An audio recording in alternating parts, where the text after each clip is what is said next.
যোৰহাট আৰক্ষীৰ ভুলৰ বাবে অভিযুক্তৰ জামিন লাভ গ্ৰেপ্তাৰী পৰৱানাত আৰক্ষীৰ ভুলৰ বাবে জামিন লাভ কৰিছে অভিযুক্তই বিএনএছৰ অধীনত জাননী জাৰিত ত্ৰুটি ৰাখিছিল আৰক্ষীয়ে যাৰ বাবে আদালতে জামিন মঞ্জুৰ কৰিছে অভিযুক্তৰ আৰক্ষীয়ে গ্ৰেপ্তাৰ কৰিছিল আজাহাৰ উদ্দিন নামৰ অভিযুক্তক নিষিদ্ধ মাংস বিক্ৰীৰ অভিযোগত গ্ৰেপ্তাৰ কৰিছিল আজাহাৰক কিন্তু আৰক্ষীৰ ভুলৰ বাবে এতিয়া আজাহাৰ মুকলি আকাশৰ তললৈ আহিছে এই ক্ষেত্ৰত আৰক্ষীৰ ভূমিকাক লৈ প্ৰশ্ন উত্থাপন কৰিছে একাংশই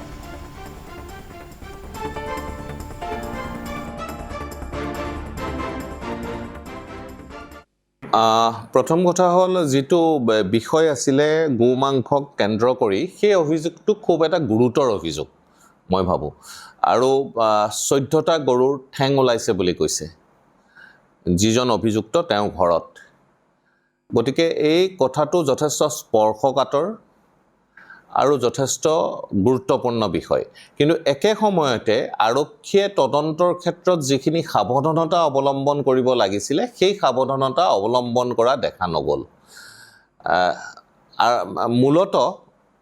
সন্মানীয় মুখ্য ন্যায়িক দণ্ডাধীশৰ আদালতে অভিযুক্তক বেল দিছে এটা কাৰণতে সেকশন 48 বিএনএছএছ ভাৰতীয় যেটো আমাৰ ন্যায় সংহিতাৰ যেখিনি বিধি ব্যৱস্থা আছে সেই বিধি ব্যৱস্থাৰ অধীনত সেকশন 48 ত এখন নোটিছ ইস্যু কৰোতে তেওঁ ৰিলেটিভ ফ্ৰেণ্ডছ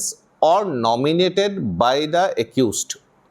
তেওঁকে দিব পাৰে কিন্তু এই ক্ষেত্ৰত দেখা গ'ল যে সেই যেটো পদ্ধতিগত যিখিনি কথা আইনত বিধান আছে সেই বিধানখিনি আৰক্ষী বা তদন্তকাৰী বিষয়াজনে সেই বিধানখিনি তেওঁ যেনে ধৰণে কৰিব লাগিছিল সেই ধৰণে নকৰিলে অৰ্থাৎ 48 বিএনএছএছৰ নোটিছখন যেনে ধৰণে সাৰ্ভ কৰিব লাগিছিল সেই ধৰণে সাৰ্ভ নকৰা বুলি মুখ্য ন্যায়িক আদালতৰ ন্যায়াধীশ গৰাকী পতিয়ন গৈছে যেটো অৰ্ডাৰটো সেই কথাটো ৰিফ্লেক্ট হৈছে আৰু সেই কাৰণে অভিযুক্তই জামিন পাইছে যদিও অভিযুক্তক দুদিনৰ পুলিচৰ জিম্মাত বিচাৰিছিলে যে আৰু অধিক তদন্তৰ প্ৰয়োজনীয়তা আছিল বাৰু এই ঘটনাৰ লগত কোন কোন জড়িত আছে নাই সেই ব্যক্তিসকলক ধৰিবৰ কাৰণে